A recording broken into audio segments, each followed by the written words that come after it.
হযরতে আদম আলাইহিস সালাতু ওয়াস সালাম এবং হযরতে হাওয়া আলাইহিস সালাতু ওয়াস সালাম ছাড়া দুনিয়ায় যত মানুষ এসেছেন, কিয়ামত পর্যন্ত যত মানুষ আসবেন, সবাই মায়ের গর্ভ থেকেই আসবেন। বাবার গর্ভে কোনো সন্তান জন্ম নেওয়ার কোনো সুযোগ নেই। এই গর্ভ থেকে এসে আল্লাহ তাআলা যে রিজিক, যে সুষম খাদ্য শিশুর জন্য, অবুঝ শিশুর জন্য তৈরি করে দিয়েছেন, এটাও মায়ের বুক।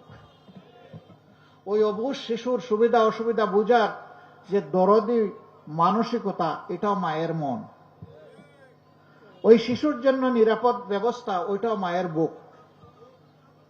এই মাদেরকে বিভিন্ন জায়গায় অপমানিত, অসম্মানিত করা হচ্ছে। যারা করছেন তারাও মায়ের সন্তান।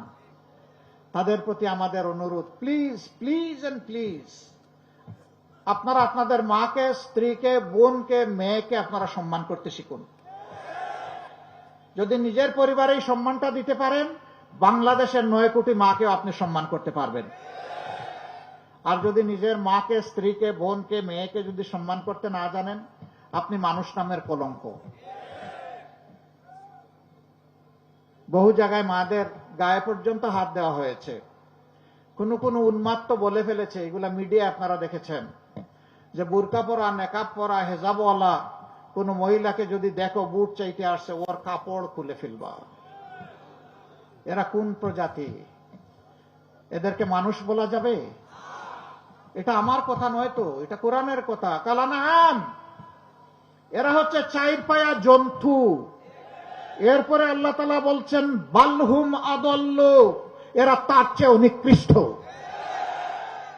4 পায়া জন্তুকে আল্লাহ বিবেক দেন নাই, তাই ভালো মন্দ সে বুঝে না। মানুষকে আল্লাহ বিবেক দিয়েছেন, বিবেক দেওয়ার পরেও এই ধরনের হুঙ্কার যারা দেয়, অপকর্ম যারা করে, আল্লাহ বলছেন এরা পশুর চেয়েও খারাপ। বন্ধুরা, ভালোই ভালোই বলছি, আমাদের ধৈর্যের পরীক্ষা নেওয়ার কোনো দরকার নাই। যেই দলের নেতারা হাসি মুখে ফাঁসির তক্তার উপর দাঁড়াতে পারে আল্লাহু আকবার বলে, এই দলের ধৈর্যের পরীক্ষা নিতে আসবেন না। আমরা আপনাদেরকে অনুনয় বিনয় করে বলছি, তার সাথে সাবধান করে দিচ্ছি। মায়ের গায়ে হাত উঠলে বাংলাদেশ বিস্ফোরিত হবে। মায়ের সন্তানেরা গালে হাত দিয়ে বসে থাকবে না। উই ওয়ান্ট জাস্টিস বলে যেই যুবক যুবতীরা রাস্তায় এসেছিল, তারা কাউকে ছেড়ে কথা বলবে না। আল্লাহর দুহাই, এগুলা করবেন না।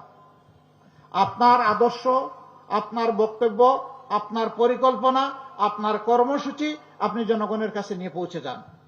We salute, we respect you, সম্মান দেখাবো, কিন্তু আমার পথে বাধা সৃষ্টি করবেন না। এটি আমার অধিকার নয়, এটি আমার দায়িত্বও বটে। আমার দায়িত্বে বাধা দেওয়ার অধিকার কারণে, অধিকারও কেড়ে নেওয়ার অধিকার কারণে। যুবক বন্ধুরা, আপনারা কি ঘুমায় গেছেন? 24 এখনো চলছে না? 24 চলবে যতদিন পর্যন্ত 18 কোটি মানুষের মুক্তি নিশ্চিত না হবে।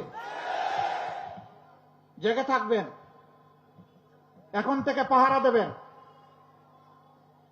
নির্বাচন নিয়ে কেউ যদি সন্ত্রাস চালাতে চায়, তাহলে আল্লাহর উপর ভরসা করে সমান পরিমাণ জবাব দিবেন, বেশি দিতে যাবেন না। তবে নিজে জবাব দেওয়ার আগে অবশ্যই যথাযথ কর্তৃপক্ষ এবং প্রশাসনকে অবহিত করবেন। যদি দেখেন প্রশাসন করছে না আর এটা সন্ত্রাসীদের অভয়ারণ্য হয়ে গেছে, তাহলে তখন আপনার উপর ওয়াজিব হয়ে যাবে সেটা প্রতিহত করা।